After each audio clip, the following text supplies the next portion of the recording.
ఆ గురువు మళ్ళీ ఎక్కడో ఉండడు, మీలోనే ఉంటాడు. Never depending on another person for your life. మీరు ఇంకొకరి మీద డిపెండ్ అవ్వడం కోసం మిమ్మల్ని ఎందుకు భగవంతుడు యూనిక్గా పుట్టించాడు? ఇప్పుడు ప్రతిదీ భగవంతుడే చూసుకుంటాడు, ప్రతి దానికి భగవంతుడి పైన డిపెండ్ అవుతున్నాను అంటే భగవంతుడు ఎక్కడ నివసిస్తాడు? ఇప్పుడు మీరు మీ యొక్క జన్మస్థానాన్ని, జన్మ రహస్యాన్ని, మీరు ఎక్కడి నుండి అయితే విడిపడ్డారో ఆ యొక్క కనెక్షన్ని కనుక తెలుసుకోగలిగితే ఈ జీవితం సక్సెస్ అవుతుంది.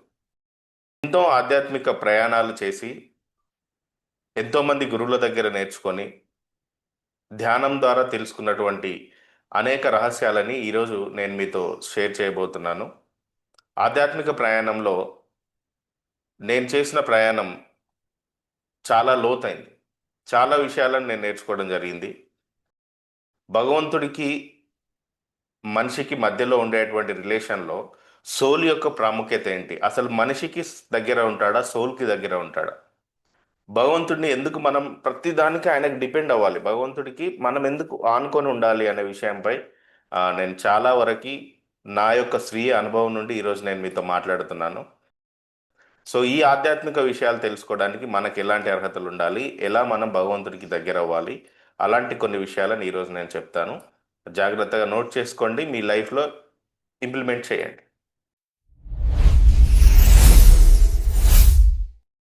ఆధ్యాత్మిక మేల్కొలుపు అంటే స్పిరిచువల్ అవేకనింగ్ జరగాలి అంటే ఉండవలసింది ఓపెన్ మైండ్. ఈ ఓపెన్ మైండ్ అనేది మన జీవితంలో సంపదలను ఎలా తీసుకొస్తుంది?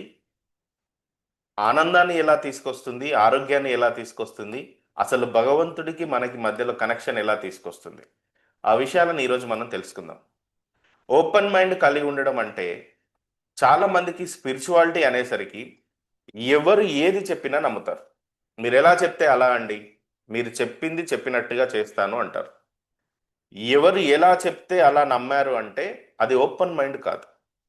చాలా మంది ఓపెన్ మైండ్ అంటే ఏమనుకుంటారంటే ఎవరు ఏది చెప్పినా గుడ్డిగా నమ్మేయాలి. ఏ గురువు చెప్పినా, ఎవరు చెప్పినా, ఏది చెప్పినా. ఓపెన్ మైండ్ అంటే అది కాదు. ఓపెన్ మైండ్ అంటే ప్రతి విషయాన్ని కూడా మొదట స్వీకరించగలుగుతారు. లాజిక్‌తో మాత్రమే కొలవలేని విషయాలను కూడా పరిశీలించడానికి. అంటే ప్రతిది కూడా ఇప్పుడు మన యూట్యూబ్ ఛానల్‌లో కొన్ని రిచువల్స్ షేర్ చేయడం జరుగుతుంది. అవన్నీ కూడా ఇంట్లో పాజిటివ్ ఎనర్జీని షేర్ చేయడానికి యూజ్ అవుతాయి. అయితే లాజిక్‌తో ఆలోచించే వాళ్ళకి ఇది అర్థం కాదు. లాజిక్‌తో మాత్రమే కొలవలేని విషయాలను మీరు ఎక్కువగా పరిశీలించడానికి మీ మనసులో కొంత స్పేస్‌ని కలిగి ఉండడం. అదే సమయంలో వివేచన కలిగి ఉండడం. అంటే తెలుసుకున్న ప్రతి విషయాన్ని నమ్మడం, వెంటనే నమ్మడం కాకుండా దాని గురించి వివేచన కలిగి ఉండడానికి ఓపెన్ మైండ్ అనేది యూజ్ అవుతుంది. నాయనా, స్వయంగా భగవాన్ శ్రీకృష్ణుడే చెప్తున్నాడు. భగవద్గీతలో శ్రీకృష్ణుడు చాప్టర్ 4 వర్స్ 39లో చెప్తున్నాడు ఏంటంటే, శ్రద్ధావన్ లభతే జ్ఞానం అన్నాడు. చిన్నప్పుడు బుక్స్ పైన, స్కూల్లో ఈ పదాన్ని మనం చాలా సార్లు విని ఉంటాం. విన్నారంటే శ్రద్ధ ఉండాలి. ఫస్ట్ నేర్చుకోవాలి అని శ్రద్ధ ఉండాలి.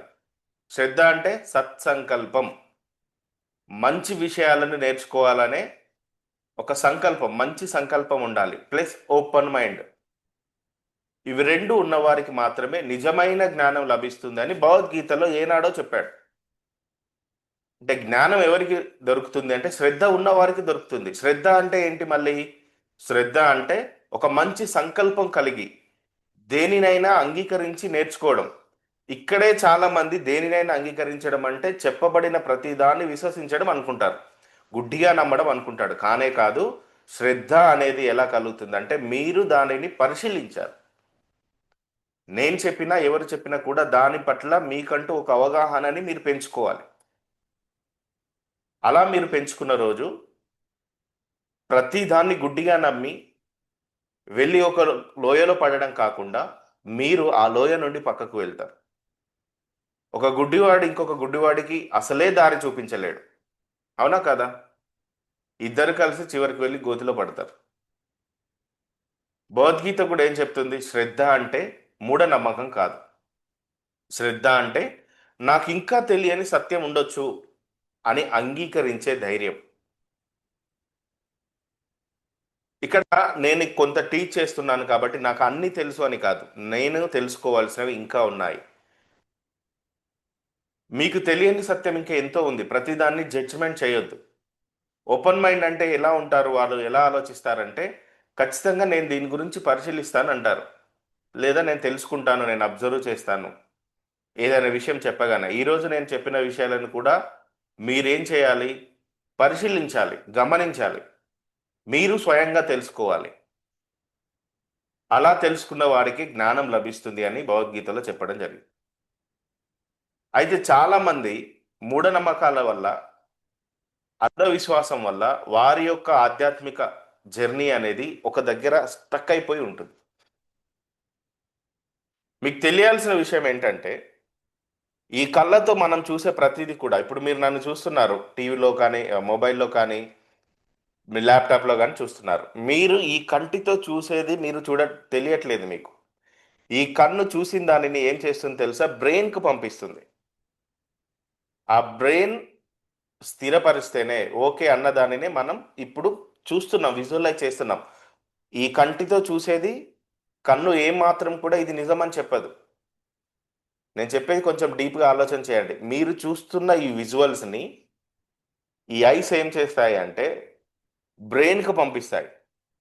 బ్రెయిన్ ఏం చేస్తుందంట, ఎదురుగా ఈ కలర్ ఉంది, ఈ వ్యక్తి ఉన్నాడు, ఇలా కదులుతున్నాడు అని చెప్పి బ్రెయిన్ ఎప్పుడైతే చెప్తుందో దాన్ని మన మనస్సు దర్శిస్తుంది, విజువలైజ్ చేస్తుంది. దానిని మనం చూస్తున్నాం, కంటితో చూసేది కాదు. ఇది ఒక సిస్టమ్. ఇప్పుడు నా వాయిస్ కూడా మీరు వింటున్నారంటే చెవులు డైరెక్ట్గా వినట్లేదు, చెవుల ద్వారా వెళ్ళిన ఆ యొక్క స్వర తరంగాలని బ్రెయిన్ అవేంటి అని ప్రోగ్రామింగ్ చేసి పంపిస్తే దానిని మన మనస్సు వింటుంది. అంటే ఈ వైటల్ ఆర్గాన్స్ అన్నిటి యొక్క పని ఏంటి అంటే ఇన్ఫర్మేషన్ అంతా, డాటా అంతా తీసుకొని బ్రెయిన్కు పంపించడం, మళ్ళీ తిరిగి బ్రెయిన్ ఇచ్చిన ఆజ్ఞలని పాటించడం. కానీ ఇక్కడ మనకు ఎలా అనిపిస్తుంది, చెయ్యే కదులుతుంది, కన్నే చూస్తుంది, చెవులే వింటున్నాయి, ముక్కే స్మెల్ని చూస్తుంది అనుకుంటాం. కానీ ఈ గ్యాప్లో జరిగే ప్రాసెస్ ఏంటి, డాటా కలెక్టింగ్ అంతా బ్రెయిన్కి వెళ్తుంది, బ్రెయిన్ ఏం చేస్తుంది, మళ్ళీ తిరిగి ఆజ్ఞలను జారీ చేస్తుంది. ఆ ఆజ్ఞలను పాటించినప్పుడు జరిగేదానినే మనం అనుభవిస్తున్నాం. అంటే ఇదంతా కూడా ఒక ఇల్యూషన్ లాగా వెళ్తుంది. ఇది రియల్గా జరిగేది. ఇప్పుడు ప్రతిదీ భగవంతుడే చూసుకుంటాడు, ప్రతిదానికి భగవంతుడి పైన డిపెండ్ అవుతున్నాను అంటే భగవంతుడు ఎక్కడ నివసిస్తాడు, అసలు ఈ ఆత్మ నివసించే చోటేంటి, భగవంతుడికి మనం ఎలా దగ్గర అవ్వాలి? మీరు క్రిస్టియన్ కావచ్చు, ముస్లిం కావచ్చు, హిందూ కావచ్చు, ఏదైనా కావచ్చు, కానీ only God is there, only one God is there. పరమాత్మలో నుండి విడివడినటువంటి వివిధ ఆత్మల రూపమే మనం. ఇప్పుడు మీరు మీ యొక్క జన్మస్థానాన్ని, జన్మ రహస్యాన్ని, మీరు ఎక్కడి నుండి అయితే విడిపడ్డారో ఆ యొక్క కనెక్షన్ని కనుక తెలుసుకోగలిగితే ఈ జీవితం సక్సెస్ అవుతుంది. ఈ జీవితంలో మీరు సక్సెస్ అవ్వగలుగుతారు. ప్రతి ఒక్కరు మెగాస్టార్ చిరంజీవి కాలేకపోయినా అల్లు అరవింద్ అవ్వచ్చు కదా.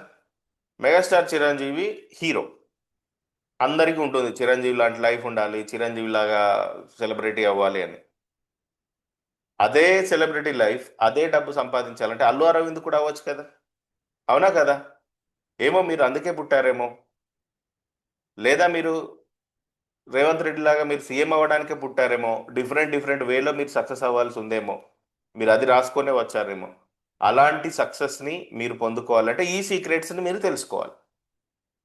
ఈ సీక్రెట్స్ని తెలుసుకోవాలంటే మీరు తెలుసుకోవాల్సింది about your brain. Me brain గురించి కనుక మీరు స్టడీ చేయగలిగితే, దృష్టి పెడితే సృష్టి జరుగుతుందండి. ప్రతిదీ క్రియేట్ చేసేది బ్రెయిన్, గుర్తుపెట్టుకోండి. మీ బ్రెయిన్ గురించి కనుక మీరు అవగాహన పెంచుకోగలిగితే సృష్టి జరుగుతుంది. దృష్టి పెడితే సృష్టి జరిగి తీరుతుంది అంతే. అందుకనే క్లోజ్డ్ మైండ్తో ఉంటారు చాలా మంది కూడా. ఎవరేం చెప్పినా వినరు, వారి మాటలు వారికే, వారి ఆలోచన వారికే. నేను సైంటిఫికల్గా మీకు క్లియర్ ఇమేజెస్తో నేను ఎక్స్ప్లెయిన్ చేస్తాను చూడండి.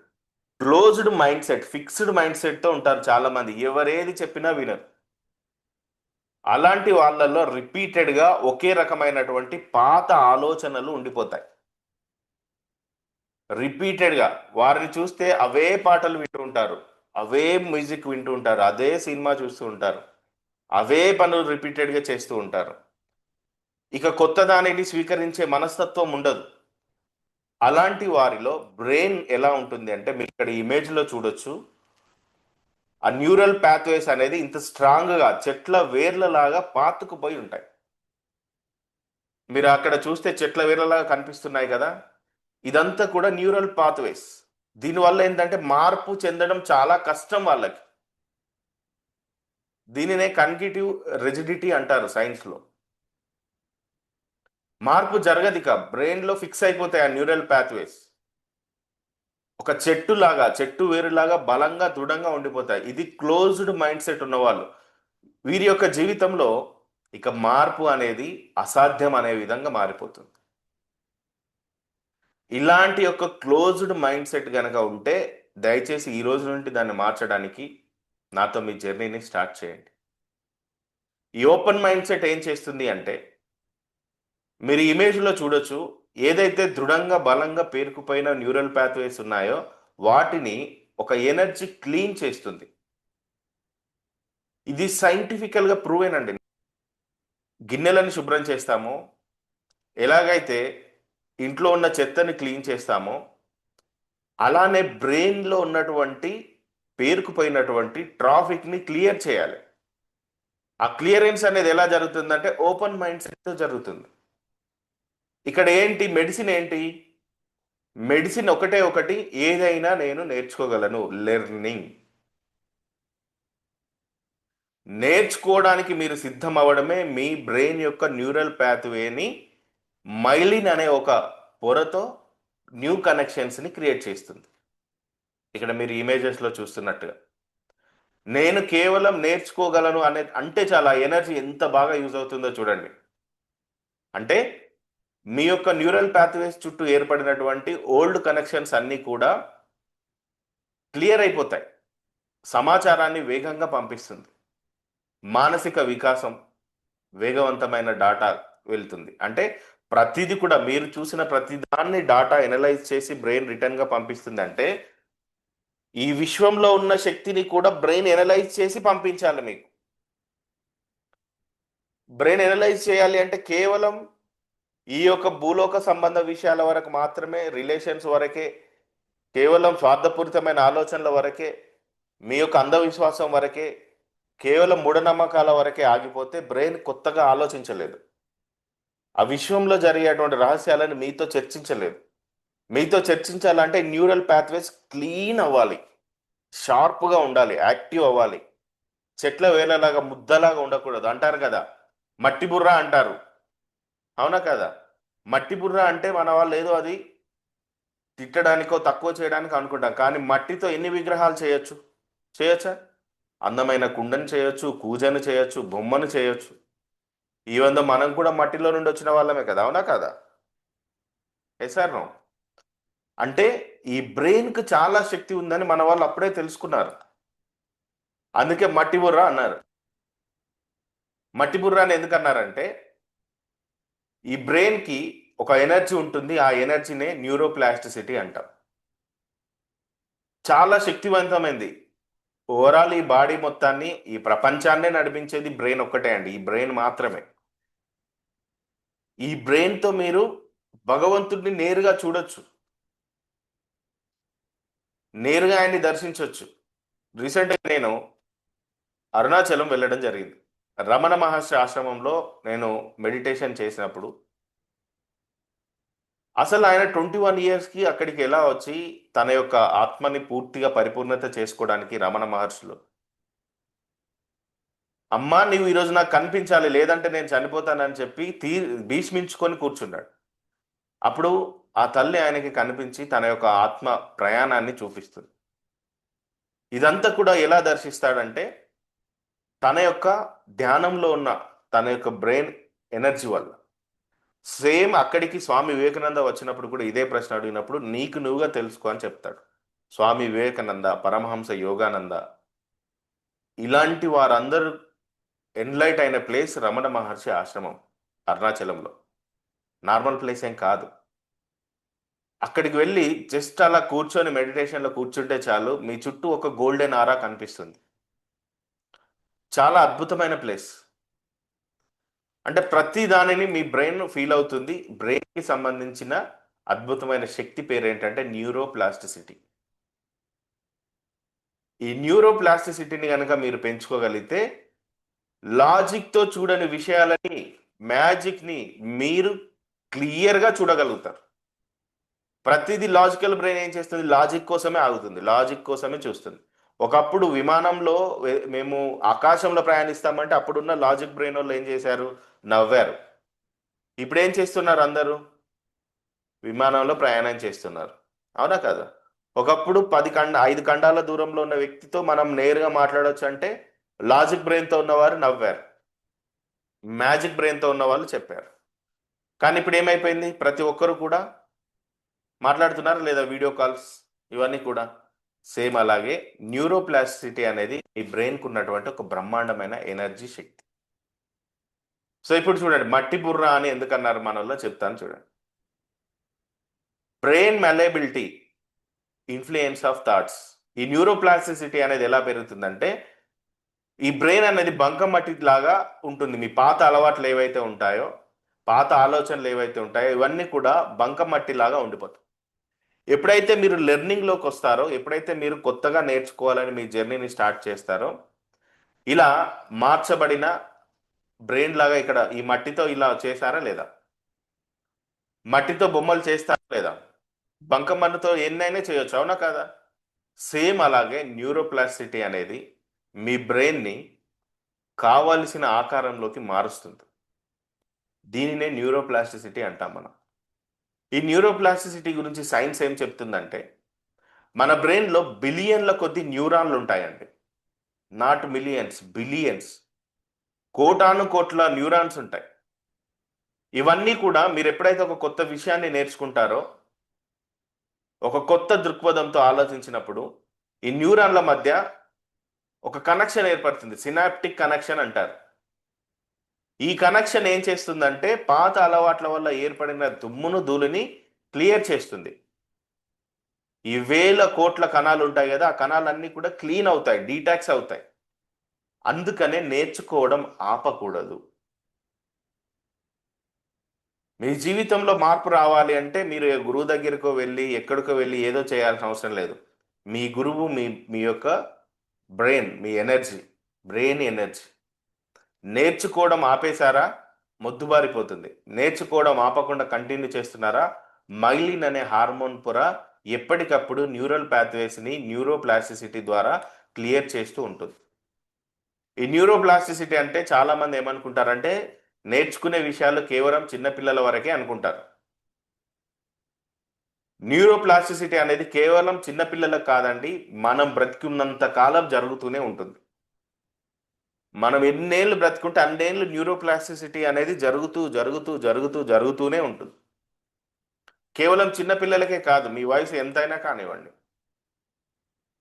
ఈ న్యూరోప్లాస్టిసిటీ పెరగాలి అంటే మెయిన్గా చేయాల్సింది లెర్నింగ్తో పాటు ధ్యానం, మెడిటేషన్ అనేది చాలా చాలా చాలా చాలా డీటాక్స్ చేసేటువంటి పవర్ను కలిగి ఉంటుంది. బ్రెయిన్లో పేరుకుపోయినటువంటి థాట్స్ యొక్క ట్రాఫిక్ని క్లియర్ చేస్తుంది, నెగిటివ్ బ్లాక్స్ని క్లియర్ చేస్తుంది. నేను చేయలేను అనే దగ్గర నుండి నేను చేయగలను అనే ఒక ధైర్యాన్ని ఇస్తుంది. మెడిటేషన్ చేయడం ద్వారా ఏమవుతుందంటే స్ట్రెస్ తగ్గిపోయి ఏకాగ్రత పెరుగుతుంది. మన బ్రెయిన్లో ఉన్నటువంటి స్ట్రెస్ సెంటర్లను తగ్గించి ఫోకస్ పెంచుతుంది అన్నమాట. ఈ లెర్నింగ్ అనేది కూడా బుక్స్ రీడింగ్ లేదా ఏదైనా మ్యూజిక్ నేర్చుకోవడం, డ్యాన్స్ నేర్చుకోవడం, ఏదో ఒక కొత్త విషయం నేర్చుకోవడం ద్వారా మన బ్రెయిన్లో ఉన్నటువంటి సర్క్యూట్స్ అన్ని కూడా రీవైరింగ్ అవుతాయి. అంటే మీ ఆలోచనలే మీ మెదడును చెక్కే శిల్పాలు. టూల్స్ ఉంటాయి కదా, ఒక టూల్తో బొమ్మను ఎలాగైతే చెక్కుతారో అలా మీ బ్రెయిన్ని ఒక అద్భుతమైన శిల్పంగా మార్చేది ఏంటంటే కేవలం మీ ఆలోచనలు మాత్రమే. మీరు ఎంత పాజిటివ్గా ఎంత ఓపెన్ మైండ్తో ఉంటే మీ బ్రెయిన్ అంత శక్తివంతంగా తయారవుతుంది. మీ బ్రెయిన్ని శక్తివంతంగా తయారు చేయడం మీ దగ్గరే ఉంటుంది, వేరే ఎవరు కూడా తయారు చేయలేరు. అలా కాకుండా క్లోజ్డ్ మైండ్ సెట్తో ఉంటే అన్నీ కూడా లాక్ చేయబడతాయి. లాక్ చేసిన ఇంట్లోకి ఎవరైనా వెళ్తారా? ఎంత భయంకరంగా ఉంటుంది. ఎంత పెద్ద రాజభవనాలైనా సరే ఇప్పుడు మనం వెళ్ళి ఆ కోటలలో చూస్తే కేవలం విజిటింగ్ చేయగలుగుతాం, కానీ వెళ్ళి అందులో నివసించగలుగుతామా? ఒకప్పుడు గొప్ప గొప్ప రాజులు నివసించిన భవనాలని మీరు విజిట్ చేయండి. గోల్కొండ కోటకు వెళ్తే విజిట్ చేస్తాం, కానీ నివసిస్తామా? నివసించలేం కదా. ఎందుకంటే క్లోజ్డ్గా ఉన్నాయి. అతిగా నమ్మే మనసు కూడా చాలా ప్రమాదం. బ్లైండ్ నమ్మకం కూడా చాలా ప్రమాదం. సో ఈ అతిగా నమ్మే వారికి జరిగేది ఏంటంటే జరగబోయేదానికి అనిశ్చితికి భయపడి అన్నిటిని అంగీకరిస్తారు వారు. ఏది చెప్తే దాన్ని ఓకే సార్, ఓకే సార్, తప్పకుండా చేస్తాను సార్. వీరెవరంటే అతిగా నమ్మే మనసు కలిగి ఉన్నవారు. ఇలాంటి విషయాల నుండి మరి ఎలా సార్ మేము బయటపడాలి? జీవితంలో ఇన్ని రోజుల నుండి ఇంకా మేము సక్సెస్ కోసం, హ్యాపీనెస్ కోసం, మనీ కోసం, ఆరోగ్యం కోసం ఇంకా ఇంకా ఇంకా ఎదురు చూడాలా? అంటే డియర్ ఫ్రెండ్స్, నిజమైన స్పిరిచువల్ ఓపెన్ మైండ్ అంటే చాలా పవర్ఫుల్ మైండ్ అని అర్థం. రాసుకోండి, open mind is equal to powerful mind.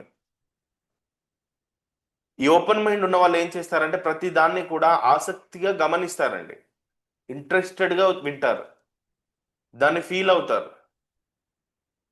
నిజానికి సత్యానికి చాలా తేడా ఉంటుంది. నేను నా ప్రతి క్లాస్లో క్లియర్గా చెప్తాను, నిజానికి సత్యానికి. సత్యం ద్వారా మారడానికి సిద్ధంగా ఉండాలి అంటే అసలు నిజమేంటి సత్యం ఏంటి తెలియాలి. నిజమేంటి, నేను చాలా ఎగ్జాంపుల్స్ చెప్పగలను. నిజమేంటి, నిజమేంటి అంటే ఇప్పుడు సూర్యుడు తూర్పున ఉదయిస్తాడు, నిజమా కాదా? ఉదయిస్తాడా కొద్దిగా అయినాక? 100% నిజం. సాయంత్రం అస్తమిస్తాడు, నిజమా కాదా? 100% నిజం. ఒకవేళ ఈ ప్రశ్నకి మీరు సమాధానం రాస్తే ఐఏఎస్ అవుతారంటే ఐఏఎస్ అవుతారు. Yes or no?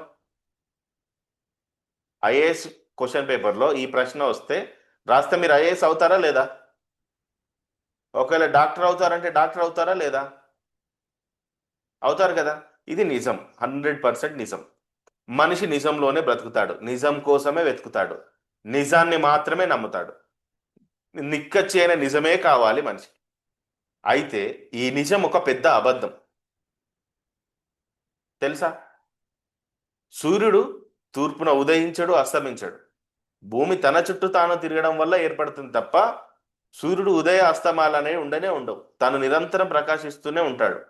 తన చుట్టూ భూమి తిరగడం వల్ల ఇదంతా ఏర్పడుతుంది. ఇది సత్యం. కానీ ఈ భూమి నిజంతో కప్పబడి ఉంది. ఈ నిజంతో మీరు ఉంటే ఎప్పుడు కూడా మీ ఆత్మజ్ఞానాన్ని తెలుసుకోలేరు. ఎప్పుడైతే నిజం అనే ఒక పొరని ఓపెన్ చేసి సత్యం అనే మార్గం దగ్గరికి వెళ్తారో అప్పుడు అసలైన దానిని చూడగలుగుతారు. అక్కడే మీ యొక్క గురువు తెలుస్తాడు. ఆ గురువు మళ్ళీ ఎక్కడో ఉండడు, మీలోనే ఉంటాడు. Never depending on another person for your life. మీరు ఇంకొకరి మీద డిపెండ్ అవ్వడం కోసం మిమ్మల్ని ఎందుకు భగవంతుడు యూనిక్గా పుట్టించాడు? పైన ఉన్న భగవంతుడు చాలా బాధపడతాడు మీరు గురువుల వెంట అని చెప్పి ఇంకా ఏదో ఏదో వాళ్ళ వెంట పరిగెడుతున్నప్పుడు. ఆయన అక్కడుండి చాలా బాధపడతాడు. అరే నేను మిమ్మల్ని ఇంత యూనిక్గా సృష్టించాను, మీలాంటి కన్ను ఇంకొకరికి లేదే, మీలాంటి వేలుముద్రలు ఇంకొకరికి లేవే. ఇంత యూనిక్గా నేను పుట్టించినప్పుడు మీలో ఉన్న అంతర్శక్తి గురించి తెలుసుకోకుండా ఎదుటి వారి యొక్క ఆరాలోకి మీరు ఎందుకు వెళ్తున్నారు? ఏ మనిషి కూడా తనకు ప్రతిఫలం లేనిది హెల్ప్ చేయనే చేయడు. ఇంతవరకు అలాంటి వ్యక్తులను మీరు ఎవరినైనా చూసారా? మీ నుండి ఏదో కోరుకుంటాడు కాబట్టే మీకు సహాయం చేస్తాడు తప్ప ఇంకా వేరే ఉద్దేశం అయితే ఉండదు. కేవలం ఏమీ కోరుకోకుండా మీకు సహాయం చేయగల వ్యక్తి కేవలం మీలోనే ఉన్నాడు. మీ హృదయం అనే తలుపు దగ్గర నిలబడి ఆ డోర్ని నాక్ చేస్తున్నాడు. చుట్టూ ఉన్నటువంటి న్యూసెన్స్ వల్ల, థాట్స్ యొక్క న్యూసెన్స్ వల్ల మీరు చూడలేకపోతున్నారు, వినలేకపోతున్నారు. మీలో ఒక న్యాచురల్ డోపమైన్ హార్మోన్ ఉత్పత్తి అవ్వాలి అంటే సెరిటోనిన్ అనే హార్మోన్ ఉత్పత్తి అవ్వాలి అంటే కాంక్రీట్ గోడల నుండి బయటికి వచ్చి ప్రకృతితో కలవడం మొదలు పెట్టండి. ఒక ఓపెన్ ప్లేస్లో, ఒక మంచి ప్లేస్లో కూర్చొని ఇలా ధ్యానంలో కూర్చోవడానికి ట్రై చేయండి. ఎందుకంటే ఆధ్యాత్మికంగా ఓపెన్ మైండ్ అనేది ఒక లోతైన అవగాహనకి ద్వారం. చాలా విషయాలను మీకు చూపిస్తుంది. ఆధ్యాత్మికంగా ఓపెన్ మైండ్ అంటే చాలా విషయాలని క్లియర్‌గా మీకు అర్థం చేస్తుంది. చెట్టు మనకు పైనే కనిపిస్తుంది కానీ లోపల చాలా దూరం పాతుకుపోతుంది. అలా స్పిరిచువల్ ఓపెన్ మైండ్ అనేది చాలా లోతైన అవగాహనకి ద్వారం అవుతుంది. భగవద్గీతలో శ్రీకృష్ణుడు అందుకే అంటాడు. అంటే చైతన్యం గురించి ఆయన ఏం చెప్తున్నాడు? ఆత్మ అనేది ఎప్పుడు పుట్టదు, ఆత్మ అనేది చనిపోదు. ఆత్మ శాశ్వతం, నిత్యం, అవినాశి. ఇప్పుడు మీరు ఈ బాడీ ఉన్నది కదా, ఈ బాడీ ఉంది కదా, ఈ బాడీ మీరు కాదు. ఈ బాడీలో నుండి మీరు ఒకరోజు వెకేట్ చేయాలి. ఈ శరీరంలో నుండి మీ సోల్ ఒకరోజు వెళ్ళిపోవాలి. కానీ నిజం ఏం చెప్తుందంటే మీరు ఈ బాడీనే. నిజం చెప్తుంది ఇది నిజమే. మీరు ఈ శరీరం మాత్రమే. ఇది నిజం. సత్యం ఏం చెప్తుంది? మీరు ఈ బాడీ కాదు. You are the soul. ఇది తెలుసుకున్న రోజు సక్సెస్ మీ వెంట పరిగెడుతూ వస్తుంది. ఇది తెలుసుకోనన్ని రోజులు సక్సెస్ అక్కడే ఆగిపోతుంది. నేను ఈ బాడీ అనుకున్నన్ని రోజులు మీరు సక్సెస్ని పూర్తిగా చూడలేరు. ఎప్పుడైతే ఈ బాడీ కాదు అని మీరు తెలుసుకోగలుగుతారో అప్పుడు సక్సెస్ మీ వెంట పరిగెడుతుంది. యూనివర్స్ మొత్తం ఎలైన్ జరిగి ఒక్కొక్క అడుగు మిమ్మల్ని ఎక్కిస్తుంది, ఒక్కొక్క స్టెప్ పైకి ఎక్కిస్తుంది. ఎందుకంటే మీలో నివసిస్తున్న మీరు ఎప్పుడు పుట్టరు, ఎప్పుడు చావరు. మీరు నిత్యం ఉంటారు. మీరు అవినాశి. ఈ విషయాన్ని మీరు ఎప్పుడైతే గుర్తిస్తారో అప్పుడు ఈ బాడీకి మీకు సంబంధం లేదని తెలుస్తుంది. మీరు ఈ బాడీ కాదని తెలిసిన రోజు ఈ బాడీని ఉపయోగించి ఎంత సక్సెస్ అవ్వాలో అంత పని చేస్తారు. ఈ ఓపెన్ మైండ్ కలిగి ఉన్నప్పుడు ఇలాంటి ఒక ఎనర్జీని మీరు ఫీల్ అవ్వగలుగుతారు. ఆధ్యాత్మికంగా ఓపెన్ మైండ్ కలిగి ఉండడం అంటే అదొక మతం కాదు, సంస్కృతి కాదు. మనస్తత్వం ద్వారా వచ్చిన పాత నమ్మకాలని దాటేసి కొత్త నమ్మకాలని ప్రత్యక్షంగా మీరు అనుభవిస్తారు.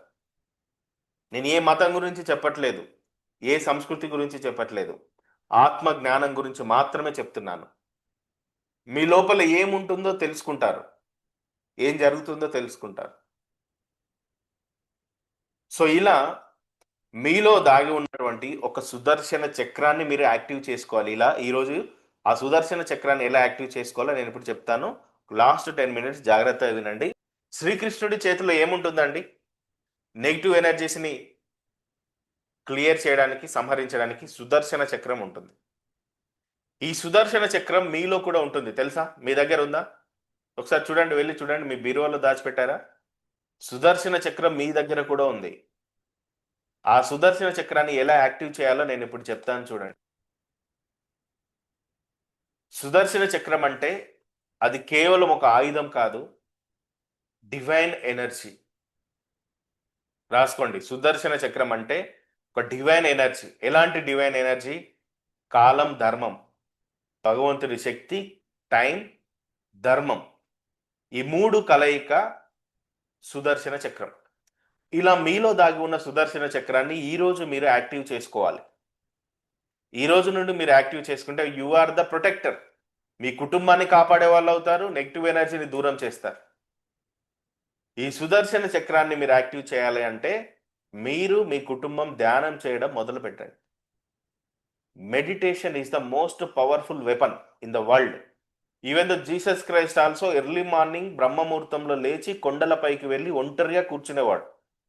తనని సిలువ వేసే టైంలో కూడా గెత్సెమనే తోటలో ఒంటరిగానే కూర్చున్నాడు. జనాలతో, గుంపులో మాట్లాడుతూ లేడు. ఈ సుదర్శన చక్రాన్ని మీరు ఎలా యాక్టివ్ చేసుకోవాలి అంటే అసలు సుదర్శనం అంటే ఏంటి? శ్రీకృష్ణుడి చేతిలో సుదర్శనం ఉంది అంటే సుదర్శనం అంటే సరైన దృష్టి. రాసుకోండి. మీలో ఉన్న, మీ దగ్గర ఉన్న సుదర్శనం అంటే ఏంటి? సరి అయిన దృష్టి, సరిగ్గా చూడగలగడం. సుదర్శనం అంటే అదే అర్థం. సు ప్లస్ దర్శనం, సరి అయిన దర్శనం అంటే నిజం నుండి సత్యానికి మారడం. మీరు ప్రపంచాన్ని ఎలా చూస్తారో అలాంటి సృష్టి జరుగుతుంది. ఇప్పుడు నిజం నుండి సత్యంగా మారడం, సత్యాన్ని చూడడం మొదలు పెడతారు. అవునా కాదా? యోగ కర్మసు కౌశలం అన్నారు భగవద్గీతలో.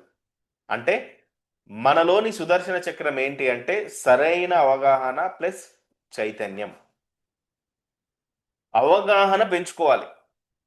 యోగ కర్మసు కౌశలం. మీరు సరి అయిన అవగాహనను పెంచుకోగలిగితే మీ యొక్క యోగా మీ కర్మని కౌశలంగా చేస్తుంది. యోగా అంటే ఏంటి? మెడిటేషన్, ధ్యానం. మీరు చేసే కర్మలని మంచి ఫలితం వచ్చేలాగా చేస్తుంది. సో ఇప్పుడు ఈ సుదర్శన చక్రాన్ని మీరు ఎలా యాక్టివ్ చేసుకోవాలో ఒక 3 స్టెప్స్ మాత్రమే చెప్తాను ఈరోజు. రాబోయే క్లాసెస్‌లో, ప్రీమియం క్లాసెస్‌లో చాలా విషయాలు నేర్చుకుంటారు.